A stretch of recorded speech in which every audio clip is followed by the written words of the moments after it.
اعوذ باللہ من الشیطان الرجیم بسم اللہ الرحمن الرحیم اللہم صلی علی سیدنا مولانا محمد وعلی آل سیدنا مولانا محمد بارک وسلم۔ پیارے دوستوں السلام علیکم۔ آج ہم جس موضوع پہ بات کرنے والے ہیں وہ اللہ کی خوش ندی ہے۔ تھمبنیل میں بھی آپ نے دیکھ لیا ہوگا، پریشانیاں ختم نہیں ہو رہی ہیں۔ یہ گیو اینڈ ٹیک کا معاملہ ہے۔ آپ زندگی میں اپنی ذرا نوٹ کیجئے کہ آپ جب بھی پریشان ہوتے ہیں تو دیکھیں کہ آپ کے معاملات کیا چل رہے ہیں۔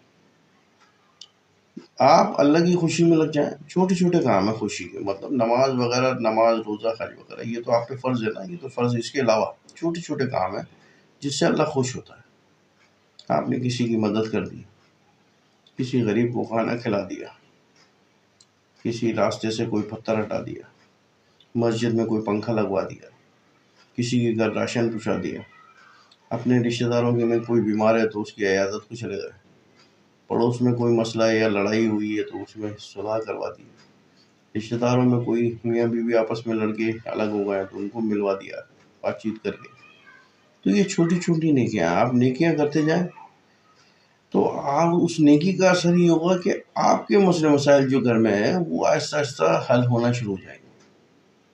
اب وہ آپ کے کاروبار میں پریشانی ہو، آپ کی نوکری میں پریشانی ہو، آپ کے گھر میں نا اتفاقی ہو، رشتوں کا مسئلہ ہو، یا گھر میں بیماری ہو، جادو ہو، سفلی ہو، کچھ بھی ہو، آپ کے مسئلے مسائل وہ آہستہ آہستہ حل ہونا شروع ہو جائیں گے۔ تو آپ نے کرنا یہ ہے کہ چھوٹی چھوٹی نیکیاں جو آپ کو مل رہی ہیں، موقع اللہ دے رہا اس کا، وہ آپ کرتے چلیں گے۔ اس کے بدلے میں ریٹرن کچھ نہ کچھ تو آئے گا نا، ہر عمل کا رد عمل ہوتا ہے۔ تو آپ جو نیکیاں کریں گے اس کا ایسا نہیں ہوگا کہ اللہ تعالیٰ اس کا ریٹرن نہیں دے گا، آپ اس کا ریٹرن آئے گا۔ لیکن اس میں صرف ایک چیز یہ کرنی ہے کہ بے لوث کام کرنا ہے آپ نے اللہ کی رضا کے لیے۔ آپ یہ سوچیں گے یہ میں اللہ کی رضا کے لیے کر رہا ہوں، مجھے اس کا ریٹرن نہیں چاہیے، پھر آپ کو ریٹرن آتا ہے۔ اگر آپ یہ سوچ لیں گے میں یہ کروں گا تو میرے لیے بہتری ہو جائے گی، تو یہ کبھی بھی نہیں ہوگا، پھر آپ وہ کرتے رہ جائیں گے، کیونکہ اس میں لالچ آ گیا۔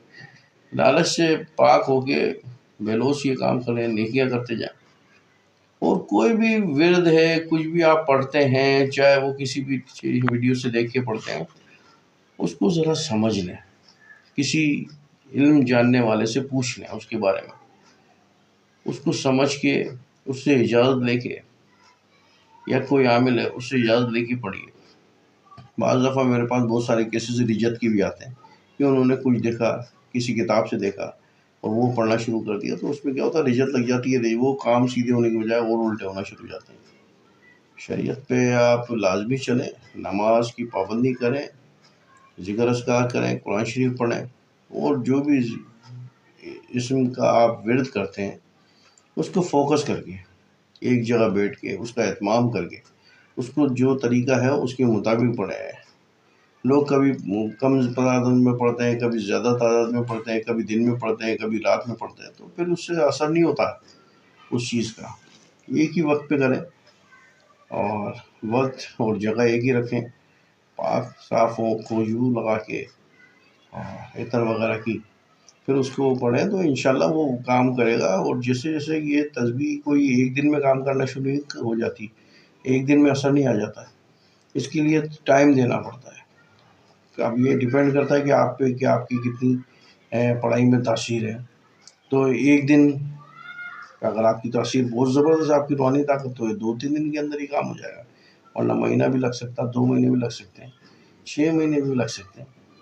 تو کوشش کیجئے، جو بھی کیجئے پورے دل کے ساتھ اور یقین کے ساتھ کیجئے عمل، انشاءاللہ اللہ تعالیٰ آپ کو اس میں کامیابی عطا کرے گا۔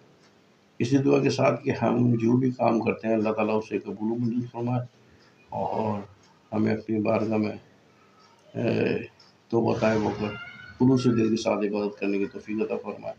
ہمارے البلاغ المبین۔